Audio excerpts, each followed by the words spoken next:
నమస్తే, welcome to Suman TV. నేను మీ హరిత. ఇప్పుడు నేను హైదరాబాద్లోనే ద బెస్ట్ డెంటల్ క్లినిక్గా పేరు తెచ్చుకున్న డాక్టర్ శశిస్ డెంటల్ స్టూడియోలో ఉన్నాను. జనరల్గా ప్రెగ్నెన్సీలో లేడీస్లో ఎలాంటి డెంటల్ ప్రాబ్లమ్స్ వస్తుంటాయి, దీనికి ట్రీట్మెంట్ ఏముంటుంది, దీని గురించి ఇప్పుడు మనం మాట్లాడబోతున్నాం. నాతో పాటు ఉన్నారు cosmetic dental surgeon doctor Divyasri. Doctor గారు నమస్తే. నమస్తే అండి. సో మీ స్టూడియో, డెంటల్ స్టూడియో గురించి పరిచయం అవసరం లేదు, మంచి రివ్యూస్ ఉన్నాయి, మంచి రేటింగ్స్ ఉన్నాయి. సో లేడీస్లో జనరల్గా ప్రెగ్నెన్సీ సమయంలో ఎలాంటి డెంటల్ ప్రాబ్లమ్స్ వస్తాయి?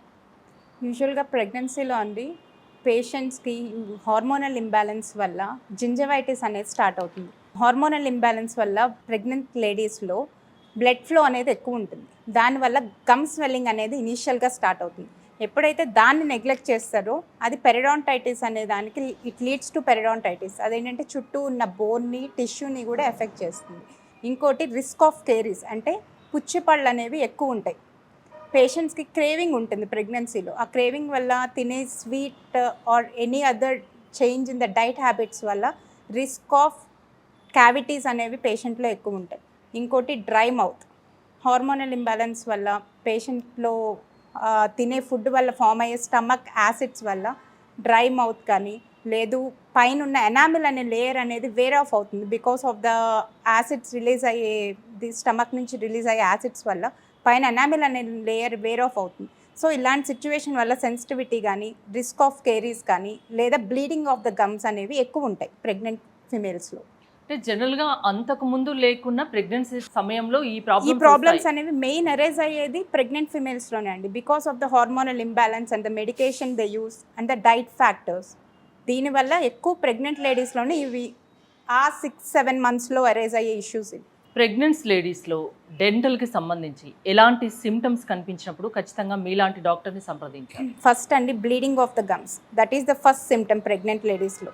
బ్రష్ చేసినప్పుడు బ్లీడింగ్, లేదు హాలటోసిస్ అంటాం, స్మెల్ అనేది వస్తుంది టీత్ మౌత్ నుంచి. అండ్ ఇంకోటి క్యావిటీస్, అంటే నల్లగా మచ్చలు అనేవి టీత్లో స్టార్ట్ అవుతాయి. సో లేదు డ్రై మౌత్ అని చెప్పాను ఇందాక నేను, అవి ప్రెగ్నెంట్ ఫీమేల్స్లో క్వైట్ కామన్ ఇష్యూ. సో ఇలాంటి ఇష్యూస్ అనేవి వాళ్ళు ఎప్పుడైతే నోటీస్ చేస్తారో ఇమీడియట్గా డెంటల్ క్లినిక్ అనేది రావాలి. జనరల్గా ప్రెగ్నెన్స్ లేడీస్ ఏదైనా ఆ టైంలో ట్రీట్మెంట్ ఏదన్నా అంటే భయపడతారు. ఎగ్జాక్ట్లీ. ట్రీట్మెంట్ తీసుకోకుండా నెగ్లెక్ట్ చేయడం వల్ల ఏమైనా కాంప్లికేషన్స్ ఉంటాయా? ఖచ్చితంగా కాంప్లికేషన్స్ ఉంటాయండి. ప్రెగ్నెంట్ ఫీమేల్స్లో డెంటల్ ట్రీట్మెంట్ చేయకూడదు అనేది అయితే ఏమీ లేదు. But there are few precautions which are to be taken. First trimester అంటాం, అంటే first 3 months of pregnancy and last 3 months of the pregnancy ఏంటంటే little crucial. First 3 months of pregnancy ఏంటంటే organ formation ఇది ఉంటుంది. And last 3 months because of the baby growth and all that వాళ్ళకి కొంచెం discomfort ఉంటుంది to sit in the dental chair and get the treatment to undergo. So second trimester అనేది is most safest period అండి. So ఆ టైంలో, అంటే from 3 months to 6 months of the period. So ఆ టైంలో కనుక if they can visit the dental clinic, అంటే any major dental issues ఏవైతే ఉన్నాయో which causes pain or discomfort, అలాంటివి ఏ ట్రీట్మెంట్స్ ఉన్నా కూడా that can be attempted following by taking precautions. Treatment సేఫేనా? చాలా మందిలో డౌట్ ఉంటుంది, ట్రీట్మెంట్ సేఫా కాదా అనేది. ఖచ్చితంగా సేఫ్, అదే చెప్తున్నాను నేను. పేషెంట్కి కూడా డిస్కంఫర్ట్ లేకుండా ఉండాలి అంటే second trimester is the safest period for any pregnant female to undergo any kind of treatment. Apart from that regular cleaning కానీ, లేదు normal regular maintenance of dental health, ఇలాంటిది ఏది ఉన్నా కూడా any trimester or any month of pregnancy they can undergo major treatments like route canals, extractions. ఇలాంటివి మాత్రం second trimester is the safest period. Pregnancy సమయంలో ladies ఈ టీత్ విషయంలో ఎలాంటి కేర్ తీసుకోవాలి? Like I said, regular maintenance of their oral hygiene, morning and night brushing ఒకటి, లేదు whenever they have any kind of food repeated gargling కానీ, mouth wash use చేయాలి, floss use చేయాలి. So and regular dental visits అండి. వెళ్ళకూడదు dental క్లినిక్కి during pregnancy అనేది అయితే లేదు. They have to visit, they can take our suggestions, what all treatments are to be done and what not to be done. ఎలాంటి care తీసుకోవాలనేది ఒక dental ప్రొఫెషనల్ని కలిస్తే we'll advise them so that they can avoid painful issues during pregnancy. కొంతమందికి ఏంటంటే X-rays తీస్తారు, ఆ X-rays వల్ల బేబీకి ఏమైనా ఎఫెక్ట్ అవుతుందా అనే థాట్ కూడా చాలా మందికి ఉంటుంది. లెడ్ ఆప్రాన్స్ అనేవి ఉంటాయండి. Without using lead aprons x-ray యూజువల్గా మేము తీయం. Even though the radiation occurred from the x-ray we take is very less, we do take precautions so that will not affect the pregnant lady or a baby. ఇప్పుడు pregnancy లేడీస్లో పిప్పి పళ్ళు కానీ పుచ్చి పళ్ళు కానీ పళ్ళ మధ్యలో గ్యాప్ ఉన్నా కూడా ఆ టైంలో ట్రీట్మెంట్ చేయించుకోవచ్చా? ఖచ్చితంగా చేయించుకోవచ్చు. ఏమైనా పోస్ట్ పోన్ చేసుకోవడానికి ఉంటుందా? That's what I'm saying. Second ట్రైమిస్టర్లో ఎలాంటి ట్రీట్మెంట్ అయినా చేయొచ్చు. అది రూట్ కెనాల్ కానీ ఎక్స్ట్రాక్షన్స్ కానీ మేజర్ ట్రీట్మెంట్స్ ఏవైనా కూడా సెకండ్ ట్రైమిస్టర్లో చేయొచ్చు. బట్ ఫ్యూ ట్రీట్మెంట్స్ అంటే మేజర్ ట్రీట్మెంట్స్ ఏవైతే ఉంటాయో, పేషెంట్కి డిస్కంఫర్ట్ ఫీల్ అయ్యే ట్రీట్మెంట్స్ ఏవైతే ఉంటాయో అవి మేము కొన్ని అవాయిడ్ చేస్తాం, గివింగ్ దెమ్ లిటిల్ మెడికేషన్. నాకు ఇక్కడ ఇంకో చిన్న డౌట్ ఏంటంటే, క్లిప్స్ పెడుతుంటారు జనరల్గా మీరు, క్లిప్స్ తర్వాత రిటైనర్స్ కూడా యూజ్ చేస్తూ ఉంటారు, దానివల్ల ఏంటండి ఉపయోగం? యాక్చువల్లీ చాలామందికి ఉన్న ప్రిజంప్షన్ ఏంటి అంటే క్లిప్స్ ట్రీట్మెంట్ చేయించుకున్నాము దాంతో పని అయిపోయింది అనుకుంటారండి. బట్ దాని తర్వాత యూజ్ చేసే retainers play major role in maintaining the teeth in their position. యూజువల్గా ఆర్థోడాంటిక్ ట్రీట్మెంట్ తర్వాత ఏమవుతుందంటే బోన్ అనేది ఆ బోన్ మూమెంట్ వల్ల కానీ ఆ టీత్ ఒక డిఫరెంట్ పొజిషన్లోకి అలైన్ అవుతాయి. అవి అలైన్ అయిన తర్వాత ఆర్థోడాంటిక్ ట్రీట్మెంట్ ఎప్పుడైతే కంప్లీట్ అవుతుందో రిటైనర్స్ ఇవ్వకపోతే there is every chance of the teeth getting రిలాప్స్డ్ అండి. మళ్ళీ ఒరిజినల్ పొజిషన్కి వచ్చేసే ఛాన్సెస్ చాలా ఎక్కువ ఉంటాయి. సో దాన్ని ప్రివెంట్ చేయడానికి రిటైనర్ అనేది పేషెంట్స్కి ఇస్తూ ఉంటాం. సో దానిలో డిఫరెంట్ టైప్స్ ఉంటాయి, రిమూవబుల్ ఉంటాయి, ఫిక్స్డ్ ఉంటాయి. So depending on the patient teeth previous condition, ఎలాంటి పొజిషన్లో ఆర్థోడాంటిక్ ట్రీట్మెంట్ చేసాము, అందరికీ సింపుల్ కేసు ఉండదు, few cases are little critical. So అలాంటి సిచ్యువేషన్స్ని బేస్ చేసుకుని రిటైనర్ అనేది ఎంత టైం పీరియడ్ ఇవ్వాలనేది కూడా we decide. So it maybe from 6 months to 1.5 years. So retainer పెట్టుకునే పీరియడ్ కూడా we decide depending on the patient's previous condition of the orthodontic treatment. ప్రతి దాంట్లో మోడర్న్ ఎక్విప్మెంట్స్ వస్తున్నాయి. ఈ డెంటల్ ప్రాబ్లమ్స్కి సంబంధించి మీ దగ్గర డాక్టర్ శేషిస్ డెంటల్ స్టూడియోలో ఎలాంటి మోడర్న్ ఎక్విప్మెంట్స్ ఉన్నాయి? మెయిన్ అండి యూజువల్గా when it comes to teeth cleaning, బేసిక్గా చెప్తున్నానండి. When it comes to teeth cleaning చేస్తే పైన ఎనామిల్ అనే లేయర్ పోతుందేమో, దానివల్ల మాకు సెన్సిటివిటీ వస్తుంది, లేదు మాకు స్పేసెస్ క్రియేట్ అయిపోతున్నాయి అన్న ఫీలింగ్ చాలామంది పేషెంట్స్కి ఉంటుంది.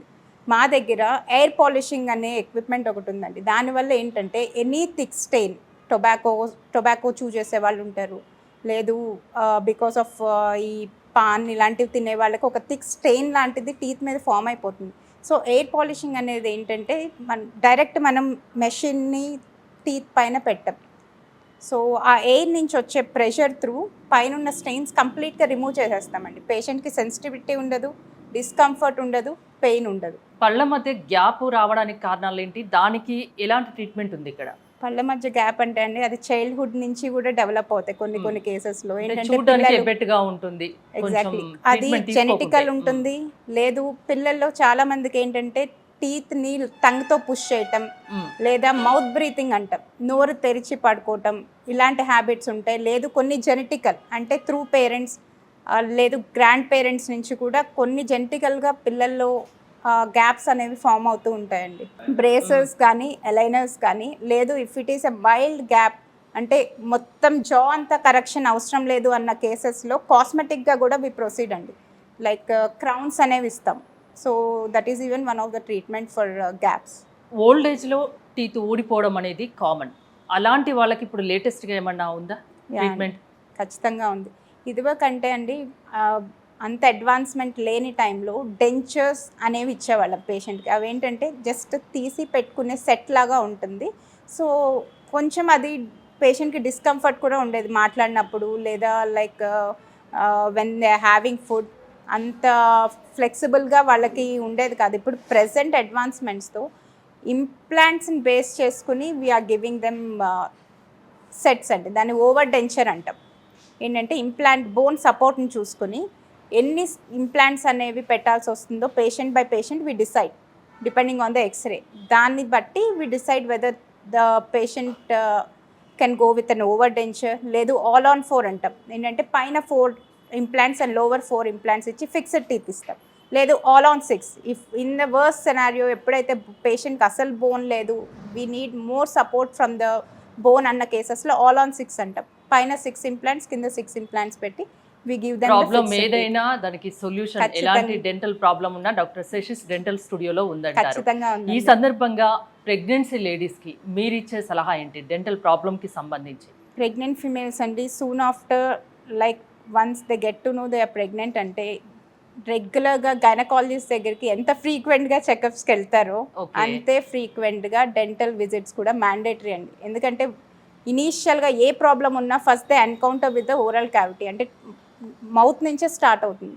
సో అది నెగ్లెక్ట్ చేశారు అంటే in like over a period of time severity పెరిగింది అంటే it's tough for even the mother and the baby also.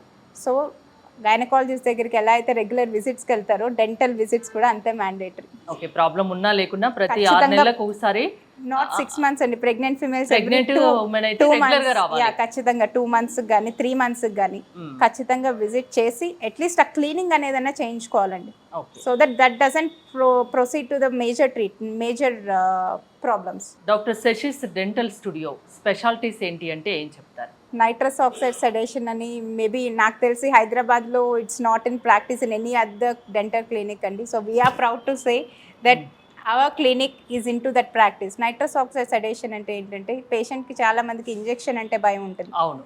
So ఆ పంటి పెయిన్ ఎంత ఉన్నా కూడా they tend to bear it, but injection అనే మాటకు వచ్చేసరికి they have that phobia. So అలాంటి ఫోబియా లేకుండా without any pain nitrous oxide అసలు పెయిన్ అనేది లేకుండా ట్రీట్మెంట్ ఉంటుంది, పర్మనెంట్ సొల్యూషన్ దొరుకుతుంది. సొల్యూషన్ కూడా ఉంటుంది.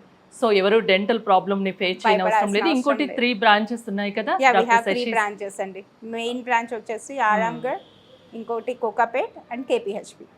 సో ఎలాంటి డెంటల్ ప్రాబ్లమ్ ని ఫేస్ చేయని అవసరం లేదు. పెయిన్ లేకుండా డాక్టర్ శశిస్ డెంటల్ స్టూడియోలో ట్రీట్మెంట్ ఉంటుంది. ఖచ్చితంగా ఉంది. అందులో ప్రెగ్నెన్సీ లేడీస్ అస్సలు డెంటల్ ప్రాబ్లమ్ ని నెగ్లెక్ట్ చేయకూడదు. చేయకూడదు. Thank you doctor Divyasri garu. మీరు కనుక డాక్టర్ శశిస్ డెంటల్ స్టూడియోలో ట్రీట్మెంట్ చేయించుకోవాలి అనుకుంటే స్క్రీన్ పై స్క్రోల్ అవుతున్న నెంబర్స్కి కాల్ చేసి కాంటాక్ట్ అవ్వచ్చు. చూస్తూనే ఉండండి సుమన్ టీవీ.